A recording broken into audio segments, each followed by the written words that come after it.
Hello, everyone. Tonight, we're traveling far back in time to the sun-drenched, marble-columned world of ancient Greece. Picture yourself arriving in the lively agora of Athens. The scent of olives and sweat blends with the distant calls of merchants. Painted pottery in vivid colors catches your eye, while murmurs of philosophical debate drift from a nearby stoa. Citizens in elegant khitons discuss politics, trade, and the essence of beauty. But as your gaze moves beyond grand temples and imposing statesmen, you notice a subtler layer of society, woven deeply into this civilization, yet largely absent from its celebrated stories. Tonight, we'll gently explore one of its less glamorous, often heartbreaking corners. What life was truly like for a male concubine in ancient Greece. This reality stands far from the idealized images of philosophers and warriors, a side of daily existence often overlooked in historical scrolls.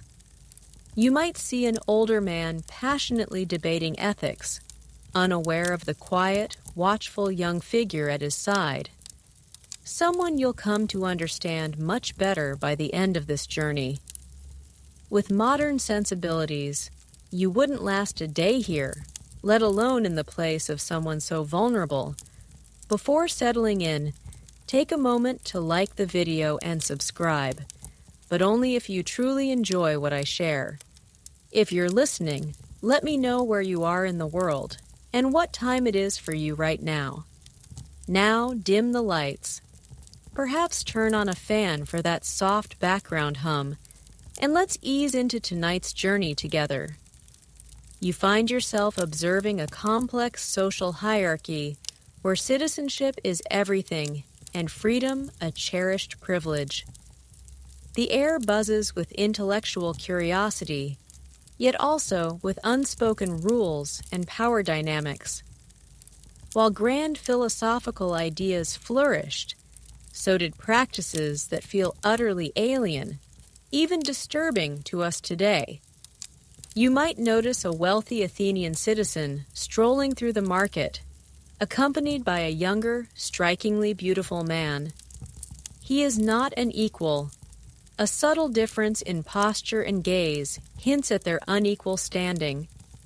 This isn't a typical master-slave relationship, nor a publicly recognized partnership.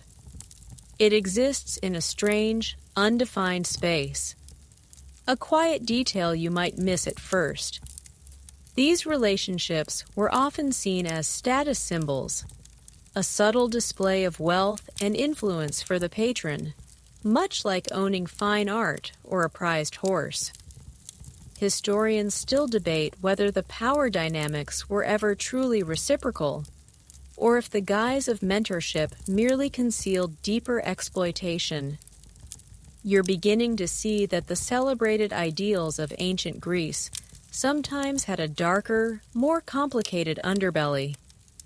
As you wander through winding streets, the sounds of daily life envelop you. The rhythmic clang of a blacksmith's hammer, the distant bleating of goats, the chatter of women at the public fountain. Imagine the contrast between the grand philosophical discussions you overhear and the silent, nearly invisible struggles unfolding behind the walls of private homes. You might glimpse a simply dressed young man carrying a basket of goods into a large, imposing villa. His eyes carry a story, a subtle weariness that belies his youth. This is not the romanticized Greece of pottery or plays. This is a world where social roles are rigidly defined and opportunities are scarce for those outside the privileged few. Freedom here is not universal. It is a carefully guarded privilege, often tied to birthright, wealth, or legal status. Consider love and desire in this ancient context. While poetry and myths celebrated passionate romances, The reality for many was far more transactional. Their understanding of relationships lacked the modern emphasis on mutual consent and emotional equality. The very air seems to hum with unspoken expectations and hidden arrangements. This was a society built on a delicate balance of honor, reputation, and strict social codes. What was acceptable behind closed doors could be vastly different from what was openly acknowledged in the public square. The sun begins to dip lower, casting long shadows across the ancient stones. You feel the weight of this historical reality settling in. The gentle hum of evening cicadas provides a calming backdrop. Even as the gravity of the subject unfolds, you notice the sheer density of life. Every alleyway bustles with activity. Children chase each other, their laughter echoing off stone walls. Vendors call out their wares in a melodic drone. The scents are rich: sweet figs, pungent olives, the earthy aroma of freshly baked bread. Yet amid this vibrant tapestry, your focus is drawn to subtle cues of status and power. The way some walk with unquestioned authority, heads high, gaze direct, while others move with deference, eyes downcast. You observe the easy camaraderie among groups of men who seem peers, their discussions animated, gestures free. Then your gaze might fall on another young figure, standing quietly near a shop entrance, his demeanor echoing your own subtle unease. These are the individuals on the fringes, not fully part of the recognized social order, yet inextricably tied to it. The city hums with life. But for some, that hum is a constant reminder of their place, a quiet whisper of their limited world. As the sun begins its slow ascent over the ancient city, painting the marble in hues of rose and gold, your journey truly begins. You are no longer just an observer. Through the lens of history, you are experiencing what it meant to be a male concubine in this world. This role was not about mutual affection or recognized partnership as we understand it today. Instead, it was deeply rooted in the social stratification of ancient Greece, a society obsessed with status, citizenship, and freedom. While citizens enjoyed a degree of autonomy, many others were not so fortunate. Slaves occupied the lowest rung, considered property rather than people. But male concubines existed in a murky, often contradictory space, above outright slavery, yet far below the status of a free man. A curious detail: while the concept of pederasty, a mentorship between an older man, the aristes, and a younger boy, the eromenos, sometimes included sexual intimacy and was idealized in philosophical texts as a path to education and character development. The reality of male concubinage rarely matched this ideal. These were not relationships of intellectual equals or revered mentorship. Concubines were primarily kept for sexual gratification and as symbols of their patron's wealth and power. Historians still debate whether true affection or genuine care could ever flourish in such an inherently unequal dynamic, or if the concubine's emotional well-being was simply an afterthought. You might feel a flicker of cynicism. Observing the hypocrisy, you wonder about the legal standing of such individuals. Were they slaves? Were they free?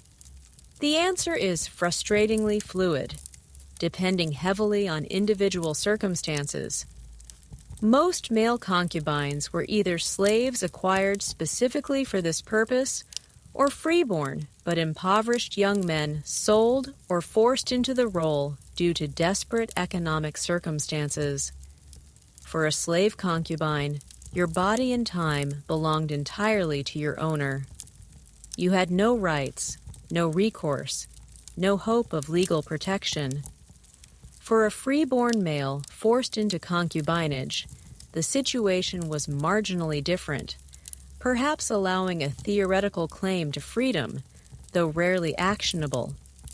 Yet pervasive economic dependence and social stigma meant even a freeborn concubine lived in profound vulnerability. Imagine the psychological toll. You are valued for your youth and beauty, perhaps your ability to entertain, but rarely for your mind or spirit. Your days are dictated by your patron's whims. You might be summoned at any hour, day or night, to serve food and drink, provide musical entertainment, or simply be present for his sexual gratification. There is constant pressure to anticipate his desires, to maintain a calm and agreeable demeanor regardless of your inner turmoil. You learn to read the subtle shifts in his mood, the slight tightening of his jaw, the glint in his eye, all clues to what he expects next. Your survival depends on remaining pliable and obedient. The air might be thick with the aroma of roasted meats and fine wine, but for you, it's just another evening of performance and submission. A quiet dread permeates your existence, a constant awareness of your precarious position. You walk a fine line, pleasing your patron to ensure your continued, albeit miserable, existence, while enduring the indignities that come with the role. The gentle evening breeze might offer temporary respite from the heat, but it does little to ease the internal chill of your reality. You become an expert in quiet observation, noticing subtle interactions between family members, unspoken commands between master and slave, the casual assumptions of superiority from citizens. You learn to interpret silences, glances, slight shifts in posture that signal approval or displeasure. This skill is born not of curiosity, but of necessity. Your well-being depends on accurately gauging the moods of those around you, especially your patron. You might spend hours in a single room, a silent witness to debates on democracy or discussions about military campaigns, absorbing fragments of knowledge you are not meant to wield. The sounds of distant laughter from free men enjoying a stroll highlight the boundary of your existence. You are inside, always watching, always serving, a silent part of the opulent machinery, yet fundamentally disconnected from the free will and agency that powers it. The shadows lengthen, bringing a sense of quiet resignation, a familiar companion in your constrained life. The morning sun now fully illuminates the city, highlighting the stark contrasts within its seemingly idyllic facade. You've settled into the rhythm of this peculiar existence, and one thing becomes glaringly clear. Your status, or rather your lack thereof, defines every waking moment. The phrase male concubine might sound exotic to modern ears, but in ancient Greece, for many, it simply translated to catamite, a term often applied to young boys and men who served as passive sexual partners. These individuals were acquired through various means. Some were war captives, others children sold by impoverished families, and a few, though likely rare among the truly enslaved, were freeborn individuals driven by destitution. This complex origin story meant their starting point in this unenviable role could vary. Yet the ultimate outcome was remarkably similar in its limitations and hardships. A curious detail about the term catamite. It derives from the Latin catamitus, a romanization of the Greek name Ganymede. Remember Ganymede from the myths, the beautiful Trojan prince abducted by Zeus to serve as his cupbearer on Olympus. While the myth might sound romantic, often depicting an almost idyllic servitude, the reality for human catamites was anything but divine. They were far from revered. Historians still debate whether associating such exploitation with a mythical, almost divine figure served to soften its harsh reality or simply reinforced the absolute power dynamic at play, implying a natural order to their submission. You can almost feel the uncomfortable irony, a beautiful name masking a painful truth. Your early life, if you were to embody this role, would likely have been marked by profound loss and a sudden, brutal transition. Perhaps you recall the warmth of a simple home, the laughter of siblings, or the comforting scent of your mother's cooking. All of that is gone now, replaced by the sterile opulence or sometimes the stark utility of your patron's household. You were, in essence, chosen, not for your intellect or bravery, but for your youth, appearance, and perceived pliancy. This selection was rarely, if ever, a matter of consent. It was a transaction, a capture, or a desperate surrender. Imagine the crushing weight of that realization. Your very being, your future, dictated by someone else's desires, with no say, no appeal, no escape. You are meticulously taught specific behaviors that define your new existence. How to serve with quiet efficiency, how to please without overt displays of emotion, how to remain silent and unobtrusive when not explicitly called upon. Your movements become economical, almost graceful in their learned deference. Your expressions muted, a careful mask. You learn to anticipate needs before they are voiced, a skill born of constant observation and the urgent need to avoid displeasure. There is a quiet desperation that permeates your learned compliance, an unspoken plea for peaceful existence within your confines. The opulent frescoes on the walls, depicting gods and heroes in triumphs and romantic dances, seem to mock your predicament. Their idealized narratives contrast sharply with your diminished reality. They tell tales of mighty deeds and great freedoms, while your own story is one of quiet subjugation, a life lived entirely on another's terms.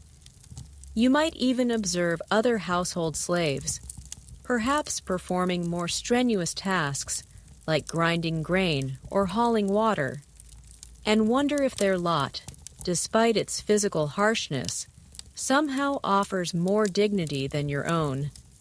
At least their labor, however arduous, has a tangible, recognized purpose in the household's function, beyond simply existing for another's gratification.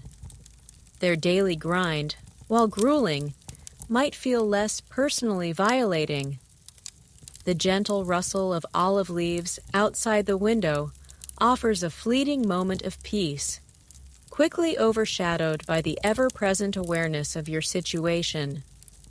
A constant hum of powerlessness beneath the surface of daily life as you continue your silent existence within the labyrinthine corridors of your patron's estate. You become acutely aware of the intricate web of power that defines every interaction. Your patron, typically an older aristocratic man, holds absolute sway over your life.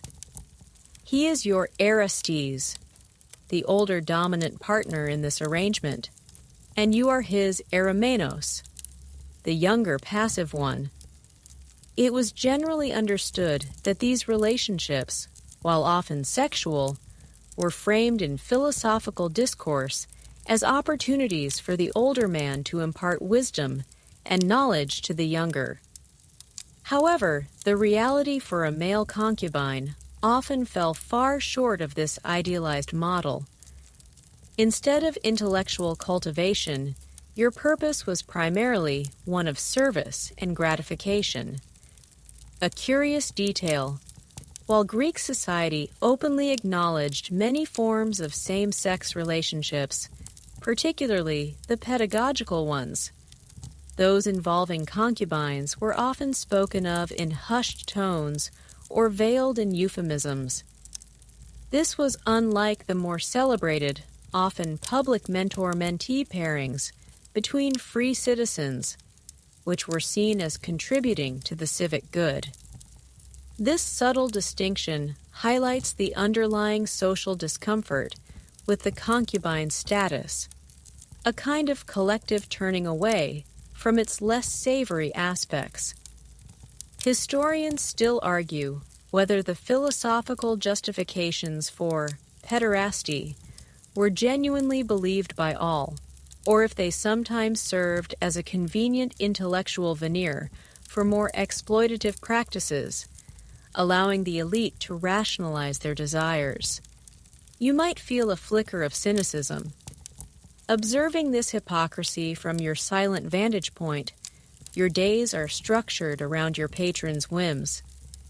You might be summoned at any hour, day, or night to attend to his needs, which could range from the mundane to the deeply intimate. This could involve serving food and drink, providing musical entertainment, or simply being present for his sexual gratification. There is constant, pervasive pressure to anticipate his desires, to maintain a calm and agreeable demeanor regardless of your internal turmoil. You learn to read the subtle shifts in his mood, the slight tightening of his jaw, the almost imperceptible glint in his eye, the change in the tone of his voice. All these are crucial clues to what he expects next, and your immediate compliance is paramount. Your survival, in a very real sense, depends on your ability to remain pliable and obedient, a constant performance of submission. Imagine for a moment the emotional suppression required for this existence. You cannot express fear, anger, or sadness, at least not openly. Any uncalculated display of genuine emotion might be perceived as defiance, leading to swift and unpleasant consequences. Your true self, your hopes, your dreams, your cherished memories of a life before this servitude must be carefully tucked away, hidden deep within. They are a secret garden no one else can visit. The luxurious fabrics around you, the rich scents of incense and perfume that fill the villa, these are merely a gilded cage. You might be given fine clothing, perhaps even some small trinkets, but these are tokens of your servitude, not symbols of your freedom. They are a display for your patron's friends, a testament to his wealth, not a comfort for your soul. You are, in essence, a living ornament, a beautiful object, a testament to his power and desires. The distant sounds of a flute played by some free citizen in a nearby courtyard remind you of a different kind of life, one filled with unburdened melody and spontaneous joy. A stark contrast to the silent symphony of your own constrained existence. The very air around you feels heavy with unspoken expectations, a constant pressure that never truly lifts. The hours within your patron's home stretch out, filled with a quiet routine dictated by his needs. You begin to understand that while a surface level of mentorship might be paid lip service by your patron, the practical application of it is often absent. True educational guidance, encompassing intellectual and moral development, was typically reserved for young freeborn males, often within the context of the gymnasium or philosophical schools. Your own education, if any, would be limited to practical skills or rudimentary literacy, just enough to fulfill your duties, but certainly not to elevate your social standing or grant you any form of independent thought. You are a tool, and tools need only enough knowledge to perform their function.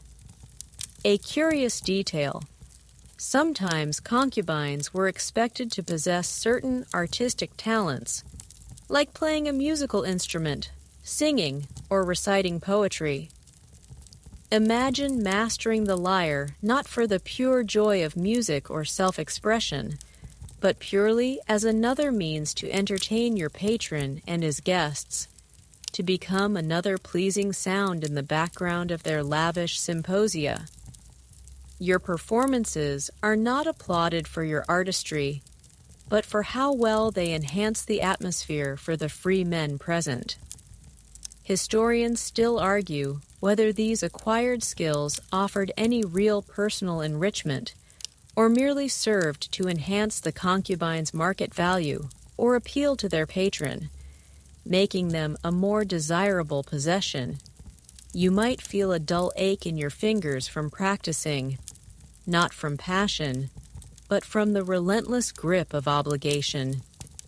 Your daily routine often involves a strange mix of idleness and sudden demands. You might spend long stretches waiting, an invisible presence in the household, observing the comings and goings of slaves, family members, and visitors. You become a master of patience, existing in a state of suspended animation. Then, without warning, you're called upon. Perhaps your patron desires a massage, or wants you to recline beside him while he reads aloud, or expects you to join him in his private chambers. There is no predictability, no personal schedule you can truly call your own. Your body and your time are not yours. They are extensions of your patron's will, subject to his instantaneous desires, like a puppet responding to its master's unseen strings. You eat what you are given, sleep where you are told, wear what is provided. Even the simplest pleasures, like a moment of quiet reflection in a shaded courtyard or a brief walk in the garden, are contingent on your patron's mood and his explicit permission. The grand architecture around you, the intricate mosaics underfoot, the sunlight filtering through the peristyle columns, all serve as a beautiful but constant reminder of your confinement. You are part of the scenery, a living, breathing decoration in this elaborate domestic theater. The sounds of distant laughter from the street, perhaps from free children playing, might drift in, a poignant reminder of the simple, unburdened freedom you've lost. You learn to make your face a mask, your movements precise and silent, becoming an expert in disappearing into the shadows, emerging only when commanded. It's a quiet, relentless erasure of your own self, a slow fading into the background of another's life. The sun continues its slow arc across the Athenian sky, and as the day wears on, you become acutely aware of the pervasive social stigma that clings to your very existence. While the practice of male concubinage was in some ways an open secret among the elite, it was never a path to social honor or public acclaim. Quite the opposite. You'd feel the subtle yet unmistakable weight of disapproval from those considered respectable members of society. It's a key historical point. Even in a society where same-sex relationships were not inherently taboo, The passive role in such a relationship for a free man was often seen as effeminate, and thus a profound mark of shame. This societal condemnation, more than any legal code, acted as an invisible cage, preventing any hope of genuine integration or respect. A curious detail you might observe: even within the patron's household, the other, more traditionally enslaved individuals might view you with a mixture of pity and a nuanced form of contempt. They at least perform recognized labor, whether in the fields, workshops, or kitchens. Their work, though arduous, had a defined purpose within the household economy. Your work, however, is intimate and often humiliating, reducing you to an object of pleasure, a personal indulgence that carries less societal validation.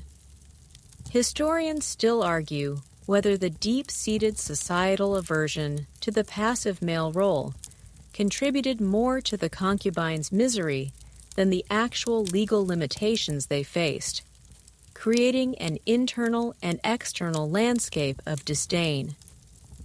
You can feel the quiet judgment in every averted gaze, every dismissive glance, a constant whisper of your diminished standing. You are acutely aware that your relationship with your patron is not, and can never be, publicly acknowledged in any honorable way. You wouldn't be introduced as a partner in a civic setting, nor would your presence ever be celebrated in a formal gathering of free citizens. Instead, you exist in the shadows, a hidden, often unspoken element of your patron's private life. If he entertains, you might be present to serve, to provide background entertainment, but never to sit as an equal or engage in intellectual discourse.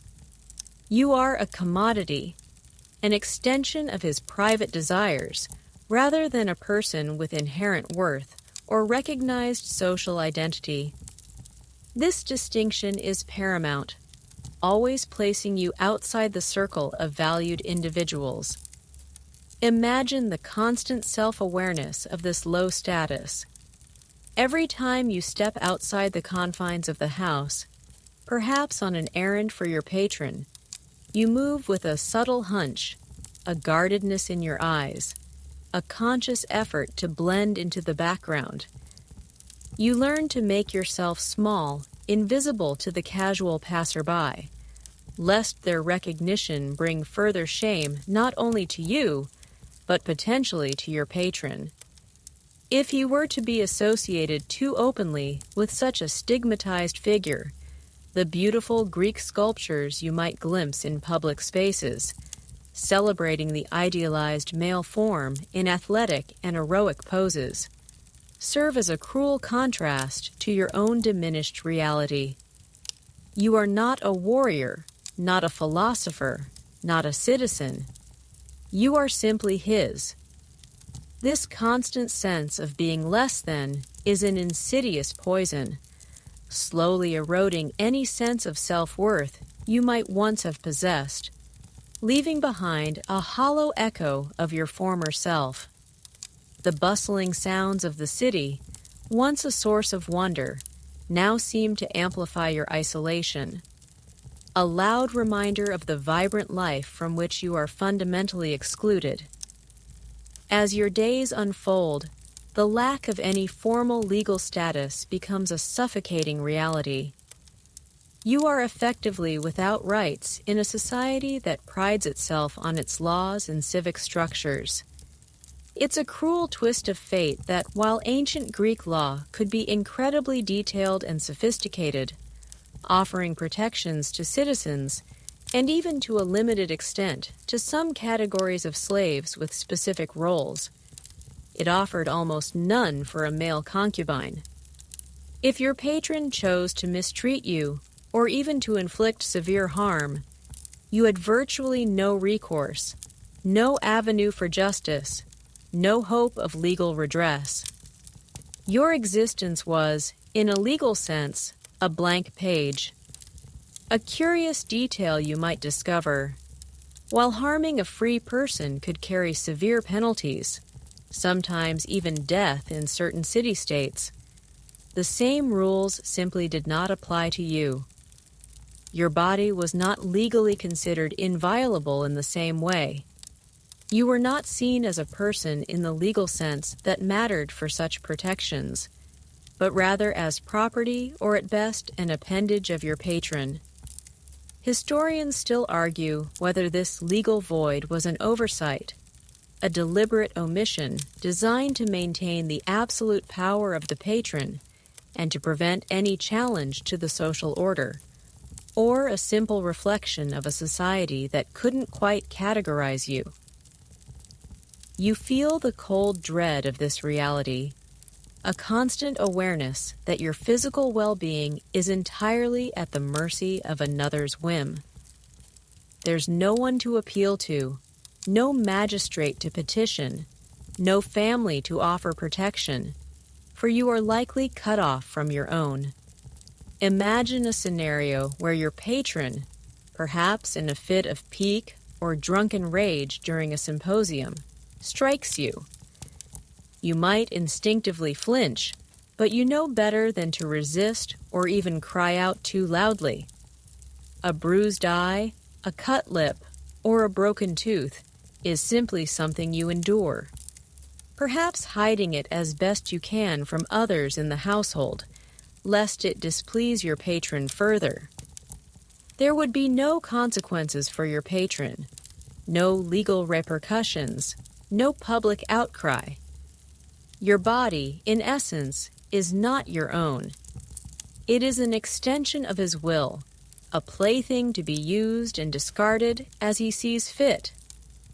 This absolute lack of legal recourse means you live in a constant state of apprehension, a perpetual fear of the unexpected.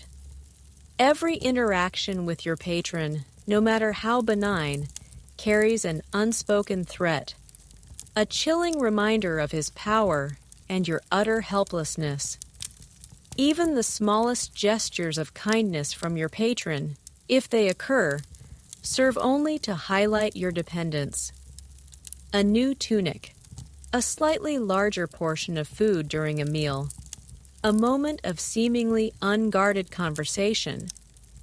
These aren't gestures of equality or genuine affection, but rather subtle reminders of who holds the strings. You are acutely aware that these meager comforts can be withdrawn at any moment, leaving you with absolutely nothing. Your perceived good fortune is merely a reflection of his momentary mood or a calculation of his own convenience. The world outside the patron's villa might seem vibrant and alive with the sounds of commerce and the roar of public debate. But for you, those sounds are just distant echoes of a freedom you do not possess, a life lived by rules that do not apply to you.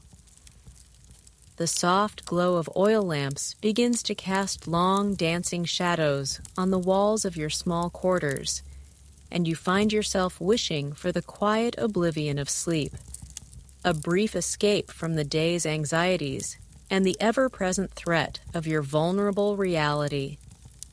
As your days in this ancient Greek household unfold, the stark reality of your economic dependence becomes an undeniable, heavy burden. You possess nothing of your own, no land to cultivate, no trade to practice, no specialized skills that could genuinely earn you an independent living outside of your patron's household. Your very sustenance, your clothing, your shelter, all come directly from his generosity, or rather his calculation of your utility. It's a foundational aspect of this historical period that economic autonomy was intrinsically linked to social freedom. Without the means to support yourself, you were inevitably beholden to another, utterly reliant on their continued provision. This dependency created a cage, invisible, yet unbreakable, where your survival was dictated by a single will. A curious detail you might reflect on. This reliance creates a peculiar kind of psychological trap, an invisible bond even stronger than physical chains. Even if your patron is not overtly cruel, the constant awareness that your well-being hinges entirely on his whim is debilitating. You are like a plant that can only grow with the precise amount of water and sunlight provided by its gardener. Too little and you wither. Too much and you drown in obligation.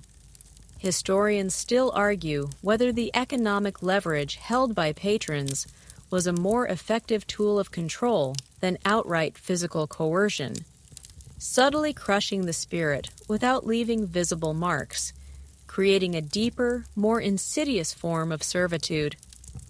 You feel this silent, insidious pressure every moment, a constant gnawing at your sense of self-worth. Imagine the absolute lack of agency that defines your existence. If you dreamed of a different life, of learning a craft, or traveling to another city to seek your fortune, those dreams would quickly evaporate under the crushing weight of your circumstances. You cannot simply walk away. Where would you go? Who would take you in? Without financial means, without connections, without a recognized place in society, you would quickly face starvation, exposure, or be forced into an even more desperate and dangerous form of servitude, perhaps in a brothel or as a common laborer, with no protections whatsoever. This complete reliance binds you to your patron as surely as any physical chain. You are an asset, a possession that requires upkeep, a means to an end, but a possession nonetheless. Lacking self-ownership, even the food you eat, though it might be plentiful and of good quality if your patron is wealthy and desires to keep his property well maintained, comes with a silent price. Each morsel is a constant, humbling reminder of your dependency, a visible symbol of your lack of independence. The quiet clatter of dishes from the kitchen, the distant hum of daily life in the household, all serve to underscore your unique and isolated position within it. You are cared for, yes, your basic needs are met, but not out of love or genuine respect, but out of ownership and utility. This economic tether ensures that any fleeting thoughts of rebellion or escape remain just that, fleeting whispers in your mind, quickly extinguished by the cold, undeniable logic of survival. The evening shadows lengthen, wrapping the villa in a comforting dimness. But for you, it merely signals another night of quiet submission, another day in which your existence is not truly your own. As you continue to exist within this unspoken framework, you begin to grasp the profound absence of any institutional support for your role. Unlike recognized marriages, which were formalized by rituals and protected by law, or even the established, albeit harsh, legal frameworks surrounding various categories of slavery, male concubinage simply existed outside any formal protective structures. There were no temples where you could seek sanctuary for a grievance, no civic bodies to appeal to for justice, and no defined legal precedents that offered you even a sliver of recourse if you were wronged. This informal nature meant you were utterly exposed. A curious detail. While Greek society had elaborate rituals and laws for almost every conceivable aspect of life, from religious ceremonies and athletic contests to property disputes and commercial contracts, your specific situation was a silent exception. It was as if your very existence in that role was a discrete arrangement, a private matter that the broader society chose not to formalize or regulate, thereby absolving itself of any responsibility towards you.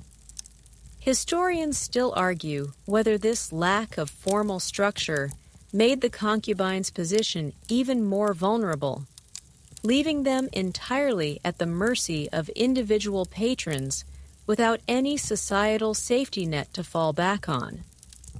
You sense this profound isolation, a chilling understanding that no one, no institution, would intervene on your behalf. Imagine the crushing feeling of being utterly alone. If your patron proved to be cruel, abusive, or simply decided to discard you, there was no official body to turn to for help. You couldn't seek medical attention for injuries without your patron's permission, nor could you appeal for food or shelter if cast out onto the streets. You were adrift, entirely dependent on the personal character of one man, a single individual's benevolence or caprice. This complete lack of a support system meant that any mistreatment, any abuse, any humiliation was endured in silence behind closed doors, a private agony. Your suffering was largely invisible to the world outside the villa, a secret shame. Even the whisper of hope for escape or a better life would be quickly stifled by this reality. Without a network of support, without legal standing, without economic means to sustain yourself, any attempt at flight would lead only to further destitution and danger, potentially forcing you into even more degrading circumstances. You are trapped, not just by the physical walls of the villa, but by the impenetrable social and legal barriers that surround you. An inescapable prison of circumstance. The soft glow of the afternoon sun filtering through the courtyard trees highlights dust motes dancing in the air. A beautiful but fleeting reminder of the freedom of movement that is denied to you. This constant vulnerability, the knowledge that you are utterly exposed and without recourse, becomes a deep, unsettling, and pervasive part of your daily experience, a silent weight on your soul. The concept of marriage in ancient Greece, with its formal rituals, public pronouncements, and deeply embedded social recognition, stands in stark contrast to your own utterly unrecognized status. It's a crucial historical distinction that your position as a male concubine was emphatically not a substitute for marriage. While some relationships between an Erastes and Eromenos might have offered a form of companionship, particularly in philosophical circles, your specific role as a concubine never afforded you the social standing, the legal protections, the lineage recognition, or the inheritance rights that came with being a spouse. Your relationship, no matter how long-standing or outwardly stable, was inherently private and unprotected in the eyes of the law and broader society. A curious detail here: even the most celebrated philosophical discussions about relationships, including those between men, almost always implicitly or explicitly centered on the context of free citizens and their lineage. These dialogues were often concerned with the proper management of the oikos, household, and the continuation of the family line, which were paramount in Greek society. Your presence as a concubine existed entirely outside this formal framework. Historians still argue whether the lack of any official recognition for male concubinage was a way to maintain the rigid social hierarchy, ensuring that such relationships, even if common in practice, did not blur the sacred lines of legitimate family structures, citizenship, and property inheritance. You feel the weight of this invisible barrier, separating you from any true sense of belonging, permanence, or a recognized future. Imagine watching a wedding procession from the shadows, perhaps for your patron's daughter or a prominent neighbor's son. You see the bride veiled and adorned, led through the streets, accompanied by joyous song and celebratory cheers. You witness the public feast, the offering of sacrifices, the symbolic joining of two families and their properties. All of it unfolds as a grand spectacle of legitimate social connection and the continuation of the polis. For you, it's a poignant, almost heartbreaking reminder of what you are denied.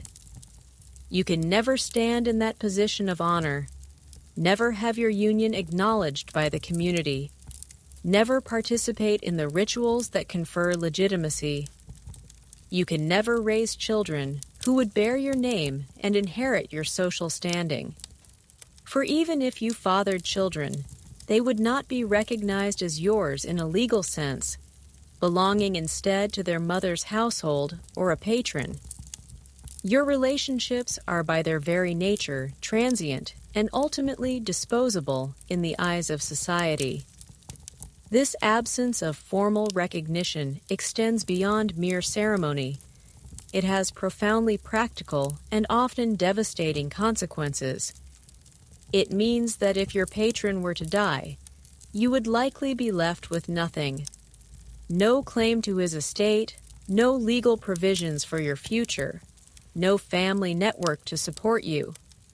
You would be cast adrift, dependent entirely on the good graces of his heirs, if any, or forced to find another patron if you could, thereby perpetuating your cycle of vulnerability.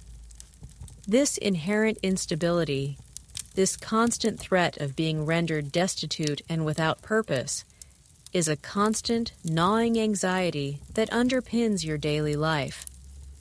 The sounds of everyday life, the distant hum of conversation, the ringing of hammers from artisans at work, all seem to underscore your profound isolation, your lack of roots in this complex social soil. The world continues around you, vibrant and full of intricate connections, but you remain an outsider, bound by unseen chains that prevent you from ever truly integrating. As you continue to exist within this unspoken framework, you begin to grasp the profound disconnect between the public perception of relationships and the quiet, often harsh reality of your own. Ancient Greek society, particularly among the elite, had a complex and often contradictory view of desire and partnership.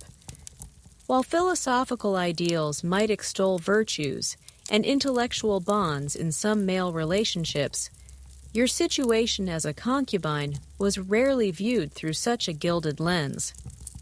It's a significant historical observation that the very existence of male concubines often went unmentioned in formal texts, creating a silent consensus around a practice that was both common and simultaneously disdained. This historical silence speaks volumes, suggesting a societal discomfort that preferred not to scrutinize certain truths too closely, leaving individuals like you in a kind of limbo of non-recognition. You are there, undeniably present, yet your presence carries a weight of unspoken judgment. A curious detail you might notice: the subtle difference in how male concubines were perceived compared to female concubines. While both lacked the full rights of a spouse, female concubinage could sometimes carry a degree of practical acceptance, occasionally even bearing children who might be legitimized, thus securing a future, albeit one still without full spousal rights. For male concubines, however, the social stigma was often more pronounced, deeply rooted in notions of masculinity and the perception of the passive role as effeminate and thus a mark of shame for free men. Historians still argue whether this difference in societal acceptance stemmed more from anxieties about male social roles, the preservation of lineage, or simply reflected different power dynamics inherent in each form of concubinage. You can feel the weight of this unspoken judgment, even when no words are uttered, a palpable sense of being an outsider looking in on a world that doesn't quite acknowledge your full humanity. Imagine being present at a symposium, an evening gathering where men would recline, drink wine, and engage in philosophical debate or light-hearted conversation. You might be there to serve, to pour wine, to attend to the needs of your patron and his guests. The discourse around you might touch on concepts of beauty, love, and the ideal forms of relationships, perhaps even abstract discussions of eros. Yet you are acutely aware that your own relationship, your very presence, exists in a shadow world that would never be openly celebrated or even truly acknowledged in such lofty discussions. You are a living testament to a reality they prefer not to scrutinize too closely, a silent figure in the background of their intellectual and social theater. The clinking of Kylix drinking cups, the aroma of rich foods, the vibrant discussions about civic duty and poetic verse. All these sensory details of a lively gathering only serve to emphasize your isolated position, a figure at the periphery, always present, but never truly part of the grand tapestry of free society. This gap between public ideal and private reality creates a peculiar kind of psychological burden. You learn to perform, to present a facade that matches the unspoken expectations of your role. You are a quiet observer, listening to conversations about honor and freedom, knowing full well that these concepts do not apply to you in any meaningful way. You internalize the message that your worth is tied to your utility, not to your inherent personhood. The very air seems to hum with this unspoken understanding. The soft glow of the oil lamps casts long, dancing shadows, blurring the lines between what is seen and what is truly known, between the celebrated facade and the hidden, often painful truth of lives like yours. The quiet hum of the night, usually a source of comfort, seems to echo your internal solitude. The days continue to pass, each one reinforcing the profound emotional vulnerability that permeates your existence.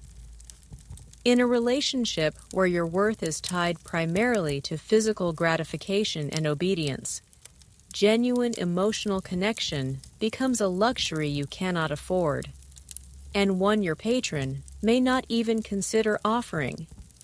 It's an unfortunate aspect of this historical context that while ideals of companionship and deep platonic love were celebrated in ancient Greece, they rarely extended to those in your precarious position. Your feelings, your fears, your quiet longing for understanding and connection are, for the most part, simply irrelevant to the core function of your role. You learn to suppress them, to push them deep down, lest they betray your carefully constructed composure. A curious detail you might discover: some philosophical schools, particularly those that emphasized self-control and detachment from earthly desires, might have inadvertently contributed to the patron's emotional distance. If the Erastes was taught to prioritize rational thought over emotional indulgence, your emotional needs would be even less likely to be considered. It was a common intellectual pursuit to master one's passions. Historians still argue whether this philosophical emphasis on stoicism and rationality, while noble in theory, inadvertently fostered emotional neglect in such power-imbalanced relationships, creating a cold detachment that dehumanized those in your position. You might feel a profound sense of loneliness, even when surrounded by the hustle and bustle of the household, a deep ache for connection that is never satisfied. Imagine a quiet evening, perhaps in your patron's private chambers. He might be engrossed in a scroll or simply lost in thought, the flickering light from a single oil lamp illuminating the ancient script. You are present, a silent sentinel, perhaps refilling his wine cup or adjusting his cushion. In such moments of stillness, you might long for a kind word, a moment of genuine human connection that transcends the transactional nature of your bond. But such moments are rare, fleeting, and often fraught with risk. Any attempt on your part to seek emotional comfort, a comforting glance, or a soft touch, might be seen as an impertinence, a blurring of lines that your patron would quickly and perhaps harshly correct. You learn to temper your expectations, to extinguish any flicker of hope for true intimacy, conditioning yourself to emotional scarcity. This constant emotional deprivation leaves a deep and insidious mark. You become adept at self-preservation, at guarding your heart from further disappointment and pain. The luxurious surroundings, the fine food you might eat, the beautiful art that adorns the walls, all these material comforts seem hollow and without meaning, without the warmth of genuine human connection. You are provided for, certainly your basic physical needs met, but emotionally you are starved, living in a constant state of unfulfilled yearning. The distant sound of a harp playing a soft melody might evoke a fleeting memory of a different kind of life, one where feelings were acknowledged and perhaps even nurtured, a stark contrast to the emotional desert you now inhabit. This persistent sense of isolation, even in close proximity, becomes a defining feature of your quiet, constrained world. A silent scream within a gilded cage. The weight of your existence, you realize, is compounded by a profound lack of autonomy. Every aspect of your life, from the mundane to the deeply personal, is controlled by your patron. You cannot choose where you live, what you eat, or even how you spend your time. It's a core truth of this historical period that freedom meant self-governance, the ability to act according to one's own will, a concept utterly denied to those in your position. Your desires, your preferences, your very will are rendered irrelevant, subsumed by the will of another. You are, in essence, a living extension of your patron's domain. A curious detail here, even some enslaved individuals, particularly those with specialized skills or in positions of significant trust within a household, might have gained a limited degree of informal autonomy. A slave managing a workshop or a trusted steward might have had certain managerial freedoms, perhaps even earning a pittance for their own use. But for a male concubine, the very nature of the role often precluded such freedoms. Your utility was tied intrinsically to your availability and compliance, not to your independent initiative or decision-making. Historians still argue whether this profound lack of personal agency was more psychologically damaging than any physical hardship, slowly eroding the individual's sense of self, leaving them feeling like a mere object rather than a person. You feel this internal erosion every day, a gradual diminishing of your own personhood. Imagine the simple desire to walk freely through the bustling streets of the city, to choose your own path, to linger at a market stall that catches your eye, to decide to visit a friend. These are fundamental freedoms you simply do not possess. If you leave the villa, it is only at your patron's explicit command, and typically under his watchful eye or that of his trusted servants. Your movements are circumscribed, your world confined to the boundaries he sets. There's a subtle but constant supervision, an invisible leash that keeps you tethered to his will, always aware of the need to return, always aware of who you belong to. You are always aware of being observed, even when seemingly alone, fostering a pervasive sense of being perpetually accountable. This constant state of being controlled, of having no voice in your own destiny, creates a suffocating environment that slowly stifles your spirit. You might find yourself retreating further inward, nurturing a private world of thought that no one can touch, a small refuge for the parts of yourself that remain stubbornly your own. This internal sanctuary is a desperate attempt to retain some semblance of self in a world determined to erase it. But even this internal refuge is fragile, easily shattered by an unexpected summons or a harsh word, pulling you abruptly back into the reality of your servitude. The sounds of birds chirping freely outside the villa's walls, a simple symphony of unburdened life, serve as a poignant reminder of the unassailable liberty that is so casually denied to you. This constant suppression of your will, this pervasive lack of autonomy, becomes a defining, inescapable element of your quiet despair, a silent scream of the spirit. As the sun crests the midday sky, casting harsh shadows, you find yourself increasingly pressed into the role of entertainment within your patron's lavish symposia. These gatherings, a cornerstone of ancient Greek aristocratic life, were far more than mere dinner parties.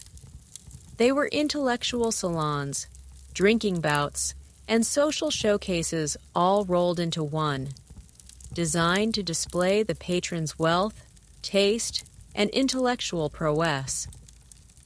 Your presence as a concubine was often integral to the atmosphere, a living ornament alongside the music, wine, and witty conversation meant to enhance the experience for the free male guests.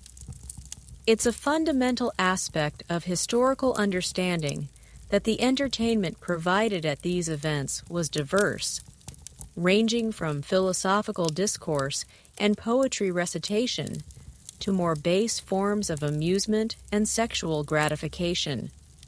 A curious detail you might observe: how the lines between passive presence and active performance blur for you, making your role ambiguous and often taxing. You might be expected to recline quietly, listening intently to the debates, yet also ready at a moment's notice to fetch more wine, adjust cushions, or engage in private, often sexual conversations with guests, if your patron so dictates. Sometimes you might even be called upon to play the lyre, sing a song, or recite poetry, your talents becoming another facet of the evening's carefully orchestrated entertainment. Historians still argue whether this expectation to perform, even artistically, contributed to a perceived shred of dignity, allowing for some self-expression, or if it merely deepened the exploitation by making your person and talents entirely transactional, reducing them to mere services for hire. You feel the constant pressure to be on, to be agreeable, charming, and ever ready to please. Even when your soul aches with exhaustion or revulsion, imagine the scene. The room is filled with the boisterous laughter of wealthy, educated men. their voices rising and falling with the ebb and flow of discussion. The air is thick with the scent of roasted meat, fine wine, and perfumed oils, creating an intoxicating sensory experience for the attendees. Discussions range from the latest political intrigues and naval battles to abstract philosophical concepts about the nature of the cosmos and the ideal forms of government. You are there, physically present, perhaps even physically close to your patron. Yet you are fundamentally an outsider to their world of intellect, power, and unburdened freedom. Your primary role is to enhance their pleasure and comfort, not to participate in their profound discourse as an equal. You might offer a witty remark or a knowing glance if you dare, but always with the underlying understanding that your contribution is for their amusement, a fleeting spark of entertainment, not for intellectual engagement or genuine contribution to the conversation. This constant exposure to a world of privilege and freedom that is utterly denied to you creates a profound sense of irony and detachment. You serve the finest wines in exquisitely crafted vessels. Listen to the most profound thoughts articulated by sharp minds. Witness the unbridled camaraderie of free men, all while knowing you are merely a backdrop, a beautiful fixture in their elaborate stage production. The clinking of the drinking cups, the echoes of their laughter, the very warmth of the fire in the hearth, all these sensory details of a lively gathering only serve to amplify your quiet solitude and your inherent exclusion. You are a part of the spectacle, yet simultaneously removed from its true essence. Forever on the outside looking in, a silent, beautiful prop in their grand, boisterous drama. Your own thoughts and feelings existing in a private, unspoken universe. Beyond the confines of Athens, your understanding of concubinage broadens, revealing the surprising diversity of ancient Greek city-states. While your Athenian experience has been one of subtle confinement and social invisibility, other regions held different, sometimes radically contrasting views. Take Sparta, for instance. It's a fascinating historical point that Spartan society, renowned for its militaristic discipline, approached male relationships with a pragmatism that might surprise you. Here, same-sex bonds, particularly between older warriors and younger boys, were not only tolerated, but actively encouraged, believed to foster camaraderie and martial prowess within the ranks. This was a direct contrast to the more nuanced and often condemnatory views found in other city-states like Athens. You might find yourself pondering the irony of a society known for its rigid discipline also being more open about certain aspects of sexuality than its more enlightened neighbors. A curious detail: in Sparta, these relationships were often seen as a form of rigorous mentorship, where the elder Erastes guided the younger Eromenos in physical training, military tactics, and the strict codes of Spartan citizenship. The sexual aspect, while present, was often framed within this pedagogical context, a means to an end for building fierce, loyal soldiers. There was a strong emphasis on the agagy, the rigorous Spartan upbringing, and these relationships were integrated into that system. Historians still argue whether the Spartan emphasis on the collective good and military strength truly transcended individual desires, genuinely sublimating them into a higher purpose, or if the idealization of these bonds simply served as a convenient justification to reinforce their unique societal structure and control over the populace. You might imagine the stark contrast in Sparta. Your youthful beauty might have been a means to military excellence and civic contribution, not just private pleasure or a display of wealth. Now contrast this with your Athenian reality, where, as you've experienced, the laws were quite different. You might recall the stricter Athenian laws, particularly those enacted to curb certain homosexual acts and sodomy, which was sometimes perceived as unnatural or taboo, especially if the free citizen took the passive role. These legal distinctions created a precarious existence for you, unlike the more open, if still formalized and purposeful, relationships in Sparta. You'd feel the constant anxiety of living under such laws, where certain acts, if performed with a free citizen outside the specific hidden bounds of your role as a concubine, could lead to severe penalties, even public shaming or loss of rights for the free person involved. This dual standard, where the patron might escape censure, but the concubine was always vulnerable, was a cruel reality. This divergence between city-states highlights the fragmented nature of ancient Greece. There wasn't one unified Greek way of life, but a mosaic of customs, laws, and philosophies, often fiercely independent and sometimes contradictory. For someone in your position, this meant that merely crossing a border could shift the very definition of your existence.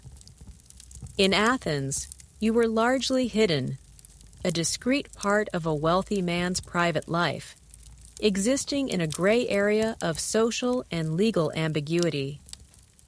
In Sparta, a similar bond, albeit with different societal emphasis and purpose, might have been a public, if disciplined, part of life, woven into the very fabric of their military and educational system. You might even hear whispers of other regions like Thebes, where the sacred band, an elite military unit composed of pairs of male lovers, was revered for its unmatched bravery and cohesion, suggesting yet another interpretation of male bonds. The quiet hum of the Athenian city, filled with its own specific rules and judgments, underscores the narrow confines of your particular reality. You are constantly reminded that your existence is contingent on these specific local customs and legal interpretations. The freedom to simply be yourself, or even to express genuine affection, is tightly bound by these invisible lines drawn on the ancient map.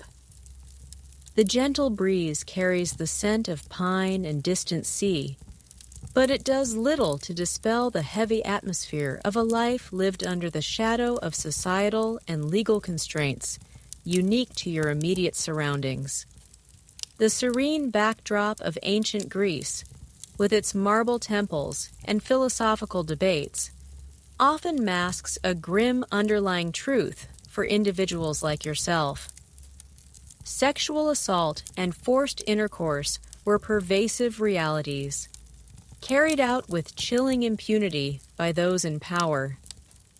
It's a stark historical fact that while ancient Greek law could be severe for offenses against free citizens, particularly regarding their bodies and their honor, these protections simply did not extend to you, the male concubine. You existed in a legal blind spot, a shadowy zone where your consent was deemed utterly irrelevant, and your body was considered a consumable commodity. This was not merely an oversight in their legal code. It was a deeply ingrained aspect of the power structures that governed your existence. A curious detail you might find particularly unsettling: the chilling double standard that existed. If a free citizen, especially a male citizen, were to be sexually assaulted or forced, it was considered a grave offense against their time, honor, and their civic standing, often punishable by harsh fines, public shaming, or even death, as it represented a profound violation of their personal autonomy and status.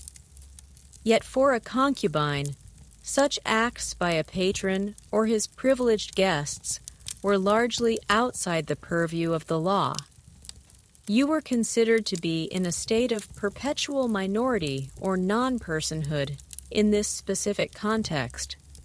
Historians still argue whether this legal vacuum was a deliberate mechanism to maintain the absolute power of the elite, allowing them unfettered access to those beneath them in the social hierarchy, or simply a reflection of a society that did not recognize your personhood in a way that warranted the same protective legal framework afforded to its citizens.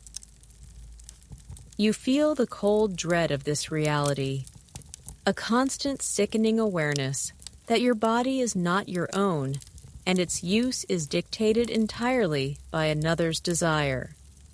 Imagine the countless nights of fear and humiliation. You might be summoned to your patron's chambers, or even be exposed to his friends during a symposium, compelled to participate in acts that fill you with revulsion. There is no escape, no refusal that would not bring even harsher consequences. Your forced compliance is not just expected, it is demanded, a silent duty that is part of the unspoken contract of your existence. Any physical or emotional resistance would likely be met with further violence, or, at the very least, severe punishment that could range from public humiliation to outright physical harm, potentially even death. You learn to dissociate, to retreat into your mind, creating a mental fortress against the indignities your body endures, hoping to somehow detach your spirit from the physical pain. The whispers of the wind through the olive trees outside offer no comfort, only a soft, indifferent sigh, as if the very air itself is complicit in your suffering. This absolute lack of accountability for your abusers creates a profound and inescapable sense of helplessness. There is no one to tell, no authority to appeal to. The very society that built grand monuments to justice and reason, that celebrated the rule of law and the sanctity of the polis, turns a blind eye to your plight. You are chattel, a tool for gratification, and your suffering is simply part of the unspoken cost of existing in such a vulnerable position within their social architecture. The grand pronouncements of virtue and liberty made by philosophers like Plato and Aristotle, often heard echoing through the intellectual circles of Athens, seem like hollow, mocking echoes in the face of your personal reality. You carry the burden of these violations not just on your body, but deep within your spirit, a hidden wound that never truly heals, poisoning your perception of yourself and the world around you. The soft flicker of the oil lamp in your room seems to highlight the pervasive darkness that envelops your life, a reflection of your own inner turmoil and the despair that often creeps in during the quiet hours of the night. Despite the bleakness of your situation, you begin to observe the curious fluidity of status that could exist even for those in your vulnerable position. While your overall social standing was undeniably low, your individual experience was profoundly shaped by the wealth and social standing of your patron. It's a key historical insight that life for an enslaved person or a concubine was not a monolithic experience. A powerful, affluent patron could at times offer a surprising degree of material comfort and relative safety compared to a poorer, less influential one. This disparity meant that while the fundamental lack of freedom remained, the quality of your daily life could swing wildly based on the resources and temperament of the man who owned you. A curious detail here: a particularly wealthy or well-regarded patron, an Aristes of considerable means and social influence, might provide you with more than just basic sustenance. You might receive better clothing made of finer fabrics, more palatable and diverse food, and perhaps even a private room, a small, quiet space that offered a modicum of privacy within the sprawling household. This private space, however small, could be an invaluable refuge from the constant scrutiny of other household members. Your physical safety, too, could be somewhat enhanced simply because your patron's reputation and influence might deter others from overt mistreatment or interference with his property. Historians still argue whether these occasional creature comforts were genuine acts of benevolence, a subtle form of possessiveness over a valuable asset, or simply a reflection of the patron's overall lavish lifestyle extending to all his possessions, including human ones. You feel the subtle difference. While still unfree, the quality of your captivity can vary greatly, a stark contrast to the dire circumstances of those under less affluent masters. Imagine being in the household of a truly prominent Athenian, perhaps a statesman, a celebrated general, or a renowned philosopher with extensive land holdings. The villa itself would be a testament to his power. Walls adorned with exquisite frescoes depicting myths or heroic deeds. The gardens lush and meticulously kept, filled with fragrant herbs and blooming flowers. The food served at symposia would be the finest available, brought from distant lands. In such an environment, you might be dressed in finer tunics, perhaps even allowed to wear a modest piece of jewelry, a subtle badge of your patron's wealth, rather than your own dignity. Your days might be less physically arduous, filled more with attending to your patron's intellectual or personal needs, fetching scrolls, preparing his bath, acting as a personal attendant, rather than heavy manual labor. You might even travel with him on his political or commercial journeys, seeing parts of the Greek world, like distant colonies or other city-states, that others in your position could only dream of. However, this comparative comfort is a gilded cage. Remember, it doesn't equate to freedom or dignity. The financial security you experience is entirely contingent on your patron's continued favor and prosperity. If his fortunes turned due to political upheaval or business failures, or if he simply grew tired of you and acquired a younger, more appealing concubine, that comfortable existence could vanish in an instant, leaving you utterly destitute and vulnerable. The quiet clinking of the water in the central fountain of the peristyle, usually a calming sound, now underscores the precariousness of your situation. You are keenly aware that your ease is merely a reflection of your patron's wealth, not an earned privilege or a sign of your own improved status, and it can be withdrawn as swiftly and arbitrarily as it was granted. This profound dependence means even comparative luxury comes with its own pervasive anxiety, a constant underlying fear of sudden loss and abandonment. As you navigate the subtle hierarchies of your patron's household and the broader Athenian society, you constantly encounter the concept of pederasty, an idealized form of relationship in ancient Greece that, while distinct from your own lived experience, often blurred the lines in disturbing ways. Pederasty, in its purest theoretical form, as discussed by philosophers like Plato and Xenophon, was understood as a pedagogical relationship between an older free man, Orestes, and a younger free boy, Eromenos, typically an adolescent. Its primary focus was on education, character building, and the transmission of civic virtues, designed to cultivate future leaders and model citizens. While it often, though not universally, involved a sexual component, the intellectual and moral development was supposedly paramount.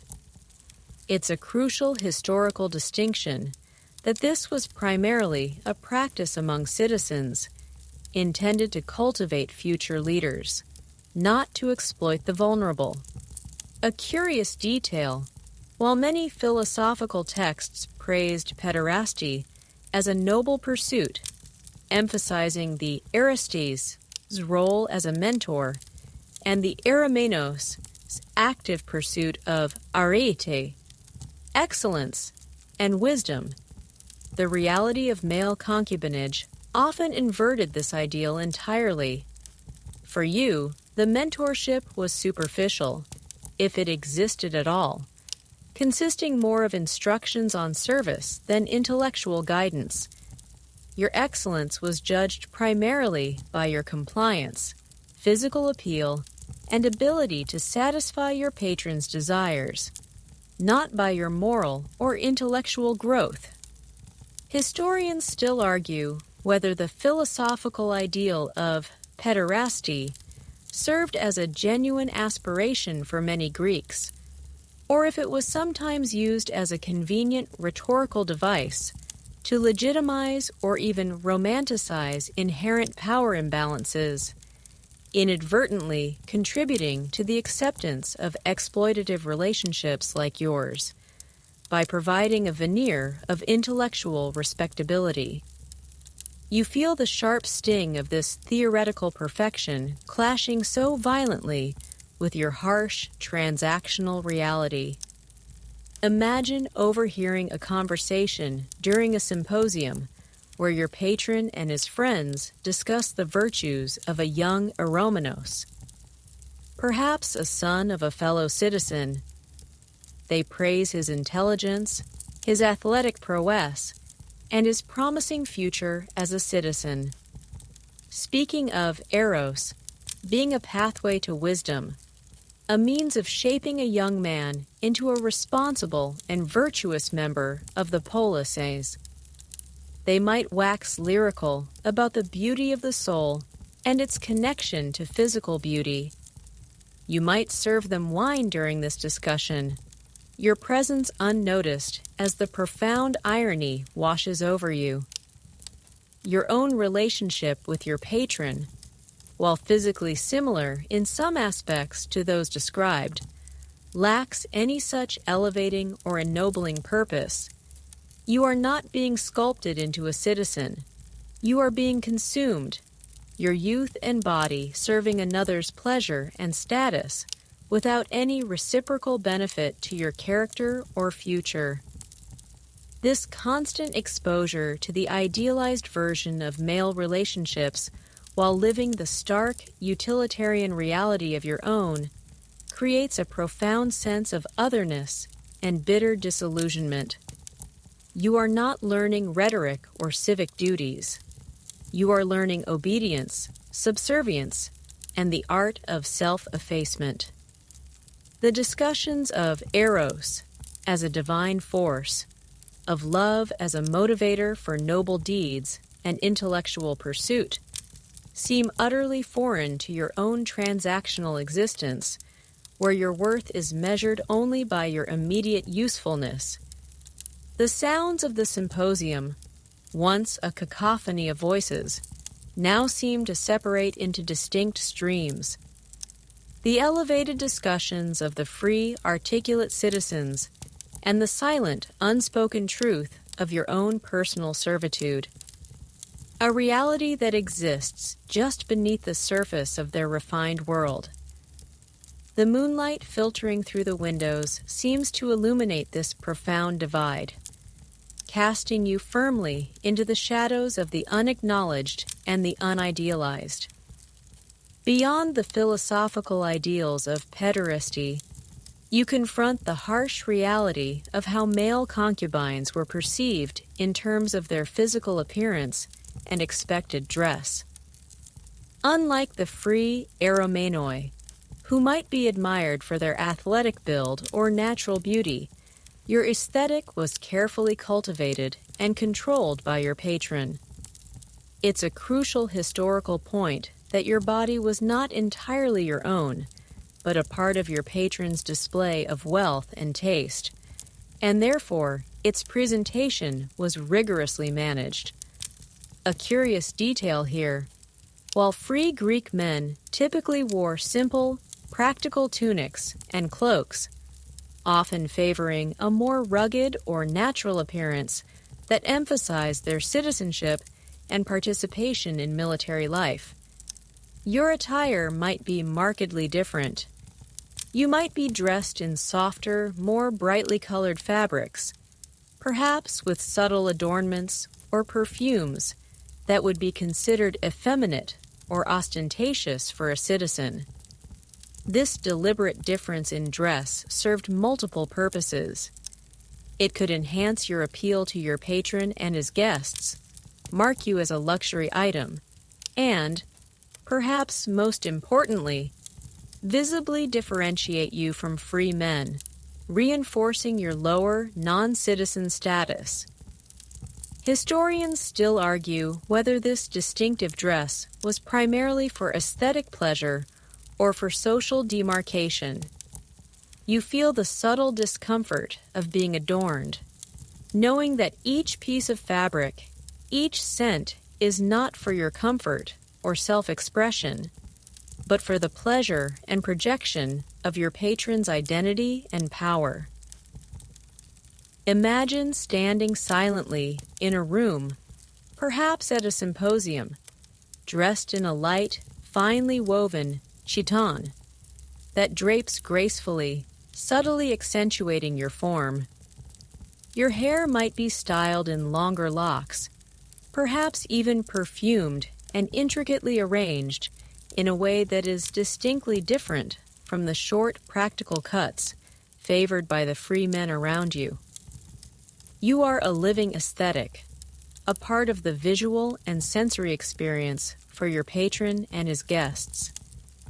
You are acutely aware of their gazes, their quiet appraisals, the way their eyes linger, and the way your appearance contributes to the atmosphere of luxury, indulgence, and perhaps even exoticism. This constant awareness of being physically judged, of being reduced to an object of beauty or desire, is profoundly dehumanizing, stripping away your inner self in favor of an outer facade. This emphasis on your physical presentation means that even your body, your most intimate and personal possession, is not truly yours to command or define. It is maintained, groomed, and presented for another's consumption and display. You might be required to bathe frequently, to oil your skin, to maintain a youthful, unblemished appearance. All tasks that reinforce your objectification and the idea that your primary value lies in your physical form. The fleeting beauty of youth, which for a free man might lead to honorable marriage and the establishment of a family, for you means continued servitude and vulnerability. The mirror reflects a carefully constructed image, a pleasing facade, but behind the eyes there's a silent resignation, a deep weariness from the constant performance. The sounds of the symposium, once distant, now feel intensely close. The murmurs and laughter creating an oppressive atmosphere where your body is constantly on display, evaluated, and consumed. This meticulous control over your appearance underscores the profound lack of control you have over any aspect of your life, from your inner thoughts to your very outward presentation. As you continue your silent life in the Athenian household, you become aware of an even more extreme and disturbing facet of male concubinage, the existence of the puer delicatus. While the term literally means delicate boy, it often referred to enslaved boys or young men who were specifically groomed from a very young age for sexual service and pleasure. These individuals represented the pinnacle of a patron's indulgent wealth and power, their very existence a stark testament to unchecked privilege and the commodification of human beings. It's a critical historical point that the younger the boy, the more desirable he sometimes was for this role, leading to even more profound exploitation. A curious detail here: unlike concubines, who might have been acquired as adolescents or young adults, a puer delicatus was often taken into the household as a mere child. They were separated from their families at an age when their personalities were still forming, ensuring their complete dependence and malleability. Historians still argue about the precise extent of these practices and how widespread they were, but the literary and artistic evidence points to their undeniable presence among the very wealthy elite. You might witness a younger boy in the household, perhaps even younger than yourself, moving with an even greater sense of fragility and obedience, a chilling premonition of what his future might hold. The innocence in his eyes slowly fading with each passing day would be a painful sight. Imagine the psychological trauma inflicted upon such a child. Raised entirely within the confines of their patron's desires, their sense of self would be utterly warped. They wouldn't know a life free from constant scrutiny or the expectation of sexual service. Their education would be limited to pleasing their master, and their world would shrink to the boundaries of the household. They would be utterly robbed of a childhood, thrust into a premature adulthood defined by exploitation. The very concept of consent would be entirely alien to them, never having had the opportunity to develop personal boundaries or agency. Their laughter, if heard, might sound forced or strangely hollow, devoid of true childish joy. This systematic grooming from a tender age ensures a deeper, more insidious form of control. The puer delicatus would grow up knowing no other reality, making escape or resistance almost unthinkable. Their dependence, both economic and emotional, would be absolute. They might even develop a twisted form of attachment to their patron, a survival mechanism born of extreme vulnerability. The luxurious surroundings meant to impress visitors would for them be a constant reminder of their captivity, a golden cage that held their spirit prisoner. The sounds of the bustling city outside, full of the uninhibited cries of free children, would only serve to highlight the profound, irreversible loss of their own stolen youth and innocence, a silent tragedy unfolding within the seemingly idyllic walls of the villa. As you continue to observe the hidden lives within the wealthy Athenian household, a chilling and often disturbing practice comes into stark focus: castration.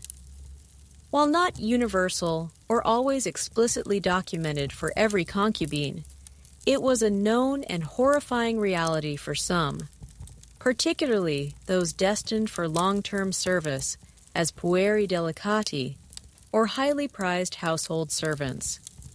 This irreversible physical alteration served multiple brutal purposes: to preserve a youthful, unblemished appearance, to ensure perpetual docility, and to eliminate the possibility of siring legitimate heirs who might complicate inheritance or challenge a patron's authority. It's a critical historical point that this practice was primarily about maintaining control and enhancing a specific, often sexual, aesthetic, rather than for any medical reason. A curious detail here: eunuchs, or castrated males, held a complex and sometimes paradoxical position in ancient societies, including parts of Greece and more prominently in the Persian Empire, which influenced Greek practices.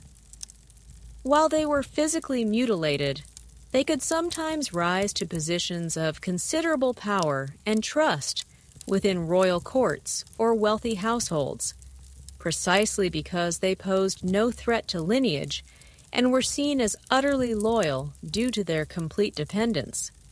However, for a concubine, castration was typically about maintaining their physical form and ensuring a perpetual submissive state. Historians still debate the prevalence of this practice specifically for male concubines in Athens, but its very possibility casts a long, dark shadow over your existence, a terrifying extreme of patriarchal control. You might encounter an older eunuch in the household, perhaps a trusted servant, whose smooth, youthful features betray the painful history of his past, a silent warning of what depths of control were possible. Imagine the sheer horror of such an ordeal.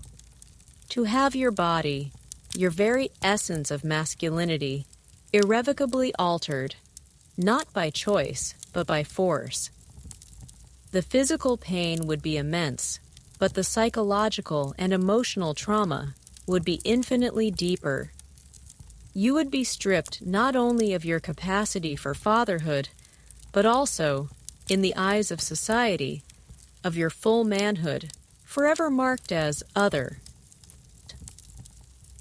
This act of mutilation would serve as the ultimate expression of your patron's absolute power, a complete and total subjugation that leaves an indelible mark, both visible and invisible.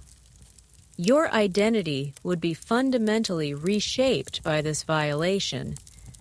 This practice underscores the terrifying vulnerability of those in your position, highlighting the absolute lack of bodily autonomy. Your body is not simply used for gratification. It can be fundamentally reshaped to better serve the desires and anxieties of your patron. It is the ultimate act of commodification, reducing a human being to a manipulated object. The cool marble floors beneath your bare feet, usually solid and comforting, might suddenly feel cold and menacing, echoing the chill of this grim possibility. The sounds of daily life, the distant hum of the city, become muted, replaced by the terrifying whisper of fear, a constant awareness of the extreme lengths to which power could be asserted. This ultimate violation of the self, to be physically unmade for another's purpose, represents the absolute nadir of human dignity within this ancient system. Amidst the pervasive system of concubinage and the terrifying realities it entailed, you might surprisingly catch whispers of early attempts at legal regulation, though these were often limited and crucially not designed for your protection. Instead, these laws were primarily concerned with the preservation of citizen honor, the prevention of aristocratic scandal, and the proper maintenance of the social order, not the rights or well-being of the concubine. It's a key historical point that any legal discussions around male sexual relationships primarily focused on the active and passive roles taken by free citizens, and the potential for disgrace if a free man took a traditionally submissive role. A curious detail here: Athenian law, for example, had provisions that could punish a free citizen who willingly submitted to sexual penetration by another free man, particularly if it implied an effeminate nature or a lack of self-control, which was seen as unbecoming of a citizen.